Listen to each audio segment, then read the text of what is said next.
have a different perspective every so often, every few years. That's one of my note to self. Just try to enjoy it and not get distracted by the noise. Yeah. Because there's a lot of noise.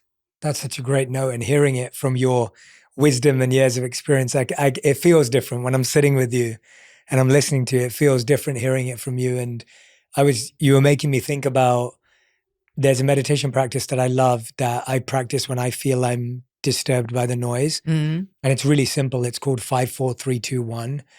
And it's, let me look at the 5 things I can see. So you look around this memory and you look at the colors and the textures Oh, I love and that. shapes and Yeah. the visuals. So Wizard of Oz. And then 4 things you can touch. So it could be your daughter's hand or your mother's hand. It could be the clothes you're wearing, the texture that you can feel, whether it's smooth or harsh. Then it's 3 things you can hear, 2 things you can smell, and 1 thing you can taste. Oh, wow. And anytime I've ever done this, and I was thinking about a particular moment, I went to Bhutan last year and I was actually teaching this meditation. I can close my eyes today and be back in that place in Bhutan. Oh, I love that. Because it was so real, because you took it in. And so, yeah, to really let it sink in, it's such a, you're absolutely right. Well, I think somebody of my age has a different perspective, because I spent, when I was 22 years old, I got married, and 23 had Courtney, and, the rest is history. But there were no cell phones. There wasn't a computer. There wasn't a laptop. There wasn't an iPad. There wasn't music on a little box. If you wanted to talk to somebody on the phone, you had to walk into the kitchen and dial a plastic telephone. And if you wanted to know what was at the movies, you dialed a number, like whatever it was, and you found out what was playing at the movies. And if you wanted to know what time it was, you dialed, I think it was 555-1212. And if that's right, I will be so excited about my memory. But it was, a different time. And today, with so many things that just supply instant gratification, it's extremely seductive. And I think that it's something, like, I think about it all the time, and I think what a different world, but yet such progress, such amazing. The world we live in is wild and amazing. I mean, when I was a little girl, I used to watch the Jetsons. I remember the Jetsons. Kind of remember that. And it was sort of intimating that by the year 2020, we would be flying in cars around, the city. Yeah. We wouldn't even have cars that were on the road anymore. And so, we're almost there. Yeah, almost. But we used to imagine this modern world, and here we are. So it's very exciting. But you never know what's going to happen next. I mean, I worry a little bit. I worry a lot about my grandchildren and social media. That scares me a bit, because it can be so dark. And I really want them to have the best parts of anything. I mean, in life, there's good and bad. But in this case, I worry about that. I just want them to, and I think their moms, all my kids are really responsible about trying to control screen time and all of that. But it's different. It's a different place. Yeah. But there's a lot of noise. Absolutely. Yeah. You're approaching your 70th birthday. Yeah. Which is so exciting. Uh-huh. And what an incredible milestone. What's this chapter of your life called? If you could name it, what would it be called? Oh my goodness. The best chapter. I'm happy to be here and to really have this beautiful family and just enjoy the ride. Because like I said, just to be present at this time and place, I did learn a lot from my family, from my grandmother and my mom, who both worked until they were in their 80s. And I saw, wow. Yeah. That's incredible. And my mom often says, she retired when she was 82. And she often says that really kept her so purposeful. And we all want to find that life of purpose. But for her, it gave her great purpose, and it gave her great joy. And she was so satisfied with the work she did every day, and got to, I think when somebody has structure and has a schedule and has something to look forward to and has something like that in their life and feels needed and wanted Useful. and useful.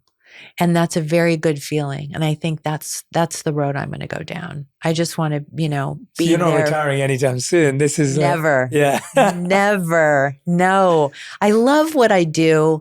And I often say, this wouldn't be as easy without my entire family and doing what we do together.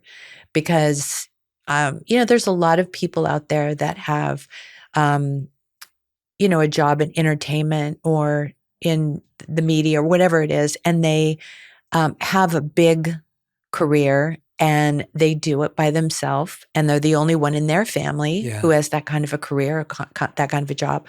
And I thought how lonely it would be if there was just one of us. Yeah. It would be so hard. Mm-hmm. And so I feel super blessed that I have this incredibly fabulous family and all this love and support. And it makes it really a very sweet life. Yeah. What a special Very special achievement to have that. How have you, one thing I've noticed spending time with all of you and having, as I said earlier, Kim, Chloe, and Kendall have all sat in this chair preparing it for you. There's such a love between everyone in the family. Mm-hmm. And of course, there's the fun of the, what's the right word? The fun of the teasing each other and the banter. Yeah. But at the core of it, it's so evident that there's love and it's real and it's genuine. How do you create a family in which competition isn't a negative thing and growth is everyone's focus? Because I think what we see across the world is, you have 6 children, but it's like people may have 2, and then you have one person who really ambitious and driven and one person who just wants to hide away. Whereas you've got a family of people who are all ambitious in different ways. Right. They all have their own fascinations, their own passions, and they're pursuing it to the best of their ability, which is such a beautiful thing to see. How do you create that energy? What does that require? I think, first of all, when they were very young, I think they learned so much from the examples set by their dad or just myself in different areas, their stepdad, their family, their friends. And we've always had a huge group of family friends. And I think they watch and had great examples set before them. But I think that one of my biggest and strongest desires in my path to the success that they've had is just really helping them along the way identify what was really important to them and they were passionate about. And we threw a lot of spaghetti at the wall. Believe me, it was crazy. But when they finally found their destiny, their passion, the opportunities that came their way that they wanted to embrace, and we're so happy about. You just feel when something's right. And that makes me really happy every time I felt like somebody found their thing, their passion was that strong that they were able to really make this something they wanted to focus on, and the determination, the energy they put into it, their work ethic is second to none. And they would get up with this, passion every day, getting up at 5 and, getting into the gym and taking care of their health and their well-being. And then at the same time, having kids, raising children, getting to work. It's just, they all have such focus and determination, but they also have great structure. They're organized, and then they learn how to find their peace at the same time, which I think is really important. And I think that's something that Courtney's really good at that. And she's taught the rest of us, like, wait a second, you've got to, find the peace in all of it too and protect your soul. Yeah. So that's been really, really important. I think it's just working together, encouraging one another. And when someone is successful, we're all so excited for that person's success, no matter how it comes. And it could be the smallest little, not everything moves a needle. And it can be the smallest little win, and we get really happy. for each other. Like last night when I was blonde, all of my kids this morning were screaming, Mom. And then Kim goes, did you dye your hair? And I said, yes. Of course, I didn't dye my hair, but I had her going for a while. Yeah, we were trying to figure out this morning whether we were going to get blonde hair or black hair. Yeah.